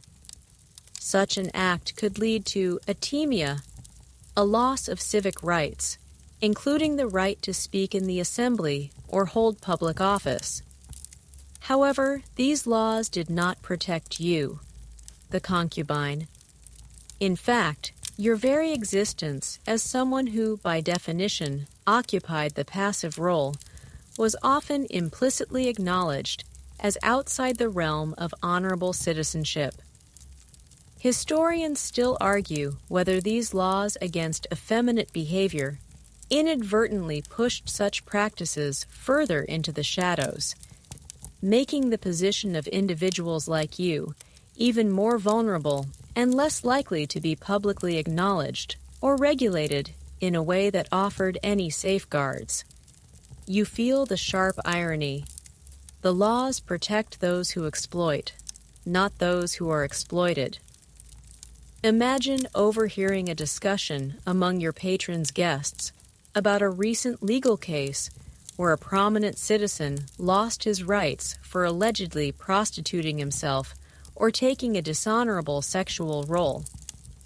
The discussions would be heated, focusing on the preservation of time, honor, and the integrity of the citizen body. You, pouring their wine, would be a silent witness to their outrage, knowing that their indignation stems not from concern for the exploited individual, but for the perceived stain on the purity of their own ranks. Your own constant subjugation, the daily indignities you face, are entirely irrelevant to their concept of justice or moral order. These early regulations therefore offered no real hope for your betterment or freedom. They served to reinforce the existing power structures, clarifying who held power and whose bodies were considered valuable enough to be protected by law. They created a distinction between honorable and dishonorable sexual acts. But the criteria for this honor were always based on the status of the free male citizen. Your body, your role, and your experiences simply fell into the dishonorable category by default, without any consideration for your will or circumstances. The distant sounds of the Athenian assembly, where citizens debated laws that shaped their world, would be a constant reminder of the legal universe from which you were fundamentally excluded. A silent, voiceless entity caught in a web of rules not designed for your benefit, but for your subjugation. As your days unfold, the subtle yet pervasive burden of social humiliation becomes a constant companion. Unlike the overt shaming inflicted upon condemned criminals or publicly disgraced citizens, your humiliation is often unspoken, implied, and deeply internalized. It's a crucial historical point that while male concubinage was tolerated and practiced among the elite, it was never a path to social respectability or public recognition. Instead, it marked you subtly but indelibly as someone outside the honorable societal norms. A curious detail here, how this humiliation was often communicated through nonverbal cues. The averted gaze of a respectable citizen, the slight tightening of a matron's lips as she passes you, the dismissive tone used by household servants who, though also unfree, might perceive themselves as having a higher social standing due to their defined non-sexual roles. Historians still argue whether this pervasive, internalized shame was more psychologically damaging than outright physical abuse, for some slowly eroding the victim's sense of self-worth and identity. You feel this constant, subtle pressure, a quiet yet relentless reminder of your diminished status. Imagine attending to your patron during a public procession or a visit to the agora. You move a step behind him, your eyes cast down, your demeanor carefully subdued. You know that while your patron's presence commands respect, your own presence by his side in this particular role could invite whispers, knowing glances, or even silent judgment from others. You are a walking symbol of a private arrangement that, while common, was still considered outside the boundaries of dignified public life for free men. The very air around you seems to hum with this unspoken judgment, a collective societal disapproval that you are forced to absorb. This constant public and private dishonor creates a deep psychological wound. You learn to internalize the message that you are less than, that your worth is fundamentally tied to your utility and not to any inherent human dignity. The pride you might have once felt as a free boy, or the simple joy of unburdened existence, is slowly, painstakingly stripped away. You become a master of self-effacement, of making yourself invisible to avoid drawing attention to the very thing that brings you shame. The laughter of free children playing in the distance, their innocence unburdened by such societal strictures, seems a poignant contrast to your own heavy heart. This pervasive sense of humiliation becomes an ingrained part of your identity, a silent burden carried with every breath. The heavy weight of your reality, you now understand, is also defined by the almost insurmountable difficulties of escape.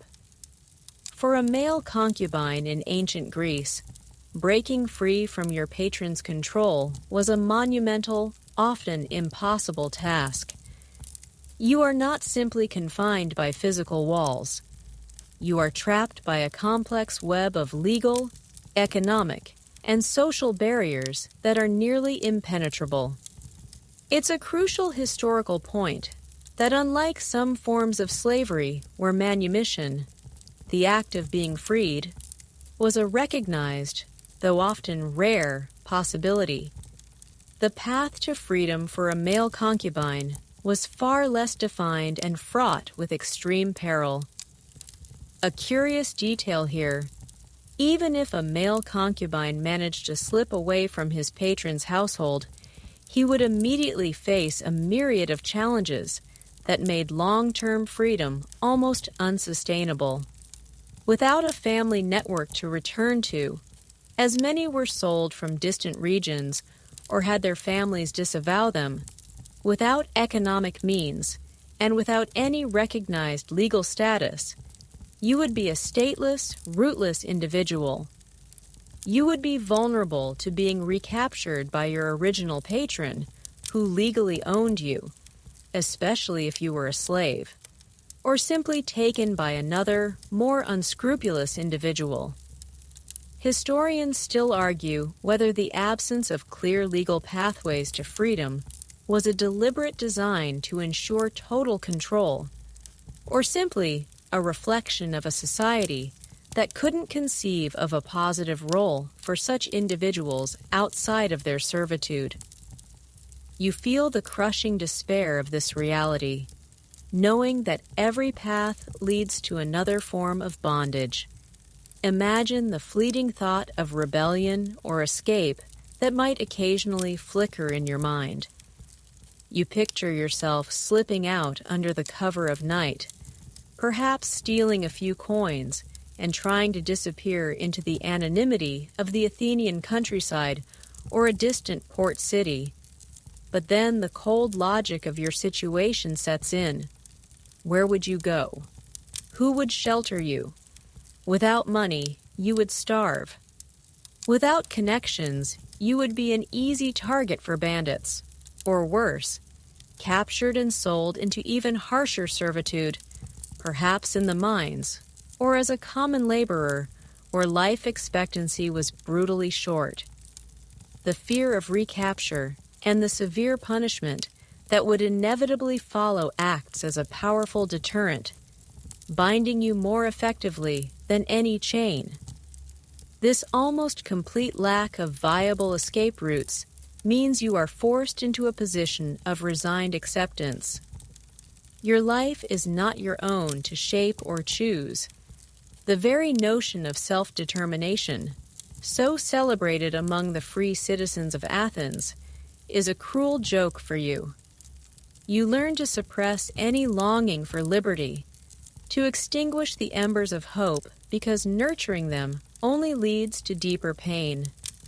The sounds of distant travelers on the road, their laughter echoing in the night, are a poignant reminder of the expansive world beyond your reach. A world that offers no refuge for someone like you. Your dreams of freedom are just that, dreams fading into the cold, stark reality of your perpetual confinement.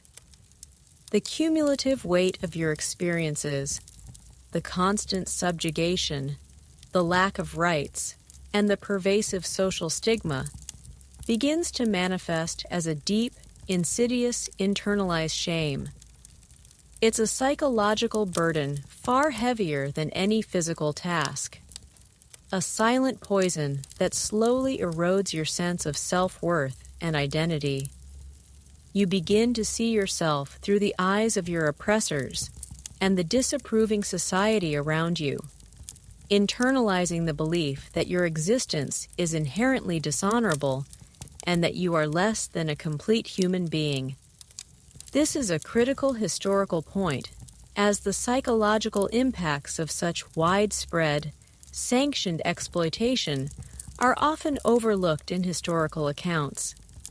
A curious detail here: how this internalized shame can lead to a kind of self-policing. You might unconsciously adopt the very behaviors and attitudes that society expects of you as a concubine, believing them to be your true nature. You might become overly deferential, avoid eye contact, speak softly, and suppress any spontaneous displays of emotion or opinion, not just out of fear of punishment, but because you genuinely believe such expressions are not allowed for someone like you. Historians still argue whether this internalization was a survival mechanism that protected the individual from further pain by dulling their self-perception, or if it was the ultimate victory of the oppressive system, making the victim complicit in their own dehumanization.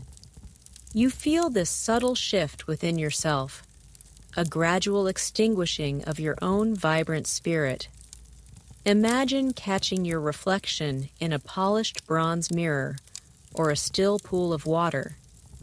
Instead of seeing a person with hopes, dreams, and a unique personality, you might begin to see what your patron sees: a beautiful object, a compliant servant, a vessel for another's desires.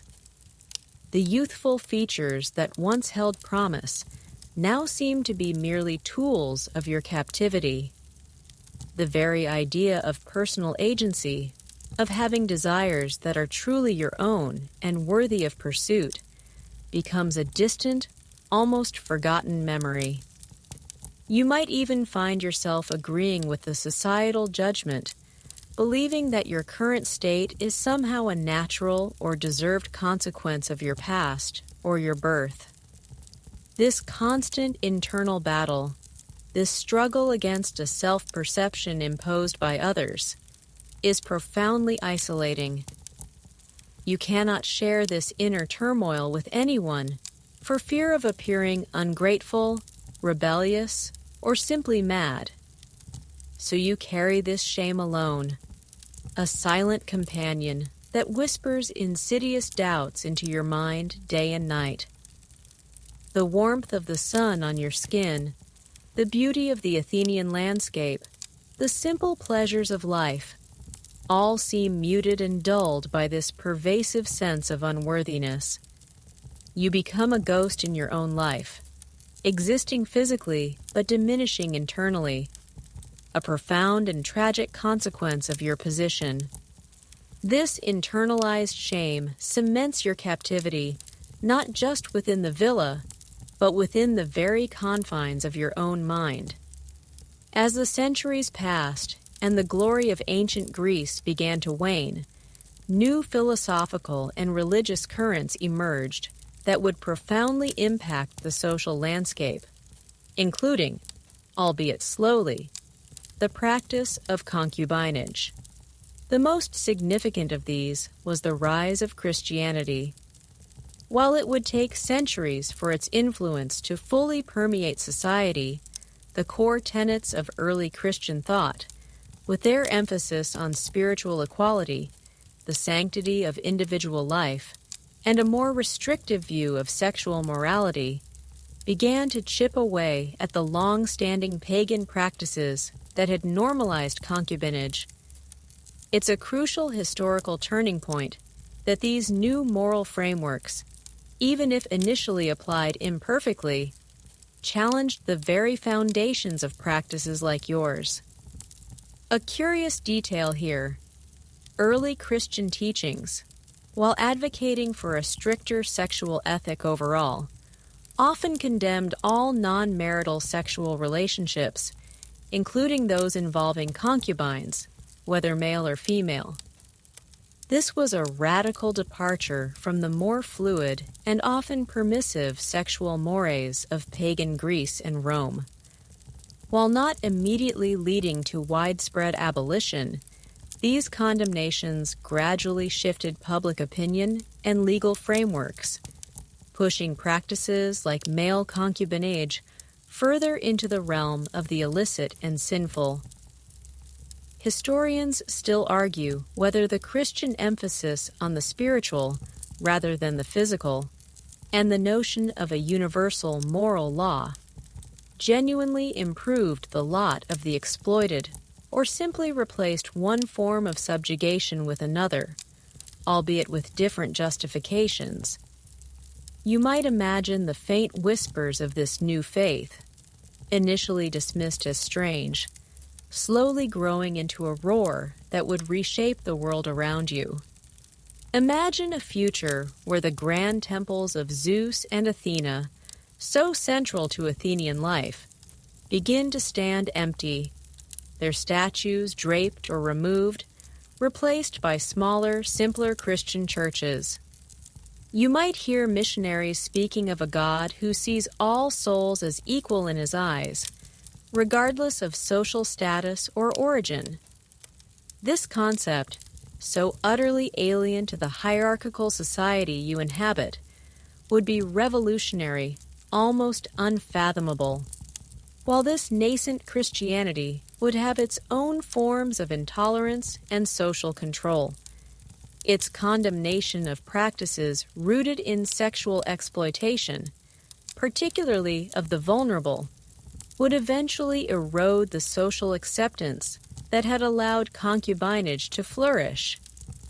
This new moral compass, however slowly, began to dismantle the ideological underpinnings that had justified your existence. The idea that all individuals possessed an inherent spiritual worth, even those considered property or objects of desire, was a powerful, if often hypocritical, challenge to the ancient order. The very ground beneath the feet of your patrons would begin to subtly shift as the foundations of their unquestioned dominance were questioned by a burgeoning moral authority. The sounds of pagan festivals, once vibrant and all-encompassing, would gradually be replaced by the quiet chanting of Christian hymns, signaling a new era with different, though perhaps not immediately kinder, rules. Your fate, though still precarious, would become entwined with these sweeping societal transformations, hinting at a distant future where such practices might eventually become obsolete. The inexorable march of time, coupled with the profound cultural and religious shifts ushered in by Christianity, ultimately led to the decline of male concubinage in the ancient world. This wasn't an overnight revolution, but a slow, gradual process spanning centuries. As new legal codes, moral frameworks, and social sensibilities took root, the practices that had defined your existence, once openly tolerated or implicitly accepted, slowly faded into disrepute, eventually becoming condemned and in many regions outlawed. It's a crucial historical development that reflects a significant transformation in Western societal views on sexuality, individual rights, and the treatment of vulnerable populations. A curious detail here: the decline wasn't solely due to Christian morality. Economic changes also played a role. As the Roman Empire, which had absorbed Greece, began to face internal strife and external pressures, the large slave-based households that facilitated practices like concubinage became less common. The shift toward more localized agrarian economies and later feudal systems altered the dynamics of household labor and personal relationships. Moreover, evolving ideas about family, inheritance, and the role of the individual within society contributed to the slow erosion of practices that had once been commonplace. Historians still debate which factor, religious, economic, or social, played the most dominant role in the eventual demise of formalized male concubinage. You might imagine the world around you subtly but surely changing, a slow creaking of the old order giving way to something new, if not always entirely better. Imagine a future where the notion of a man keeping another man as a concubine would be met not with quiet acceptance, but with widespread condemnation, even legal prosecution. The very idea that a free person could be forced into such a role would become unthinkable, a barbaric relic of a bygone era. The language itself would shift. Terms like catamite would become historical curiosities, imbued with a sense of past injustice rather than current reality. The grand villas that once housed such arrangements would either fall into ruin or be repurposed, their walls no longer echoing the silent suffering of those within. This slow but undeniable societal evolution offers a bittersweet perspective. While you, in your historical reality, might never experience this freedom, the knowledge that such practices would eventually be relegated to the dustbin of history provides a flicker of posthumous vindication. The relentless pressures of emerging moralities and changing social structures would eventually render your particular form of servitude obsolete. The distant sounds of the changing world, perhaps the tolling of a church bell replacing the old temple drums, signify not just a new religion, but a different kind of human society beginning to take shape. One that, however imperfectly, would eventually strive for different ideals regarding human dignity and autonomy. Your suffering, though real and profound, would become a testament to a time that ultimately, and thankfully, passed. As the centuries truly roll on, and the dust of ancient Greece settles into the annals of history, you gain the ability to look back and reflect on the lasting legacy of male concubinage. It is a legacy marked by pain, exploitation, and the profound dehumanization of individuals, a stark counterpoint to the celebrated intellectual and artistic achievements of the era. This practice left deep, invisible scars on the individuals caught within its grasp, scars that resonated through generations, even as the specific practice faded into obscurity. It's a crucial historical understanding that while societies evolve, the human cost of their institutions, particularly those that deny fundamental rights, remains a powerful and enduring lesson. A curious detail here: how the historical silence surrounding male concubinage contributed to its lasting impact. Because it was often unacknowledged in formal legal or philosophical texts, its reality was left largely to be inferred from indirect evidence, pottery, fragmented poems, and legal speeches that hinted at its existence without explicitly detailing the lives of those involved. This lack of explicit historical record means that the voices of those who suffered are largely unheard, their experiences relegated to the realm of conjecture rather than direct testimony. Historians continue to piece together this painful past, attempting to give voice to the voiceless. You might feel a sense of profound injustice, knowing that your story and the stories of countless others like you have been largely erased from the celebrated narrative of this powerful civilization. Imagine trying to explain your life to someone from a truly free future. How would you convey the subtle terror of economic dependence, the chilling impunity of abuse, the soul-crushing weight of social stigma, the very concepts of consent and bodily autonomy, so fundamental to modern understanding of human rights, were simply not applied to you? Your existence was defined by their absence. The beauty of the temples, the profundity of the philosophies, the democratic ideals, all these achievements would seem tainted, shadowed by the systemic exploitation that underpinned so much of the society. You would highlight the paradox: a civilization that prized freedom and reason, yet simultaneously sanctioned profound unfreedom and irrational cruelty towards segments of its own population. This reflection offers a unique, albeit painful, perspective on human history. It teaches us about the complexities of power, the fragility of rights, and the enduring human capacity for both cruelty and resilience. The lingering shadows of male concubinage serve as a stark reminder that progress is rarely linear, and that even in seemingly enlightened societies, profound injustices can flourish when unchecked power and social prejudice combine.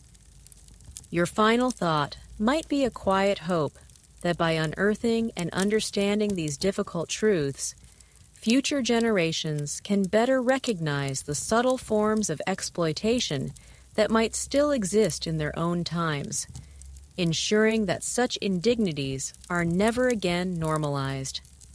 The wind whispers through the ancient ruins, carrying with it the echoes of untold stories, urging remembrance and vigilance.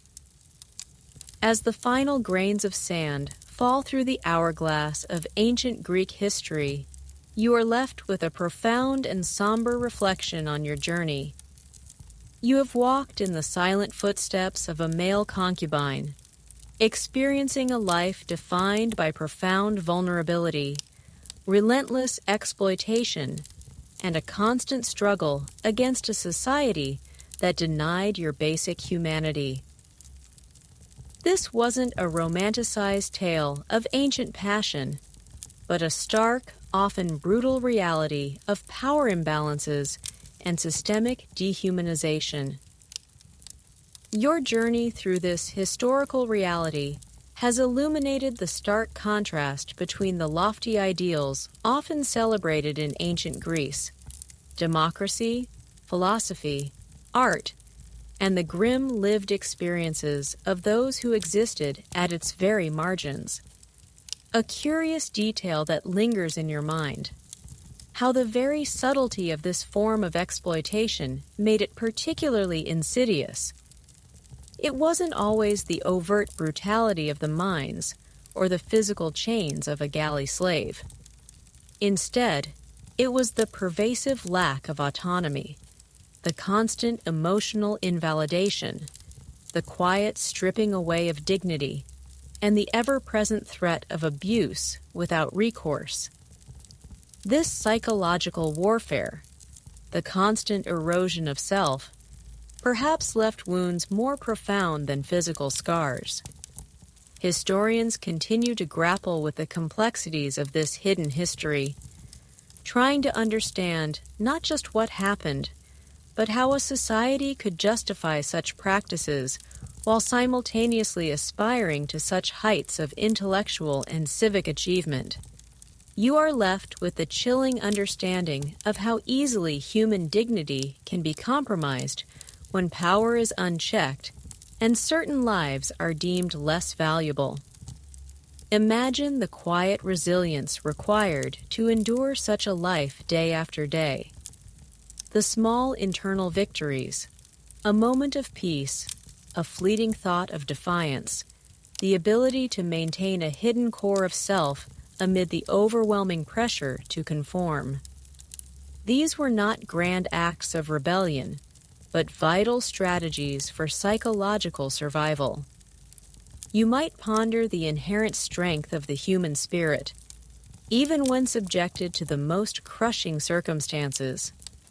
The whispers of the wind through the ancient olive groves, the distant murmur of the Aegean Sea, now seem to carry not just the sounds of a lost world, but the echoes of countless unspoken stories, each a testament to endurance. Your final thoughts are not of bitterness, but of a quiet, enduring lesson. The legacy of male concubinage in ancient Greece serves as a powerful reminder of the importance of recognizing and safeguarding the rights of all individuals, regardless of their social standing, gender, or perceived utility. It underscores the danger of unchecked power and the insidious nature of systems that deny agency and personhood. The beauty of ancient Greece is undeniable, but so too is its shadow side. By confronting these difficult truths, we gain a deeper, more nuanced understanding of humanity's past, and perhaps a greater resolve to build a future where such systemic exploitation becomes truly impossible. The sun sets on this ancient world, leaving behind a profound stillness and a silent plea for remembrance and vigilance.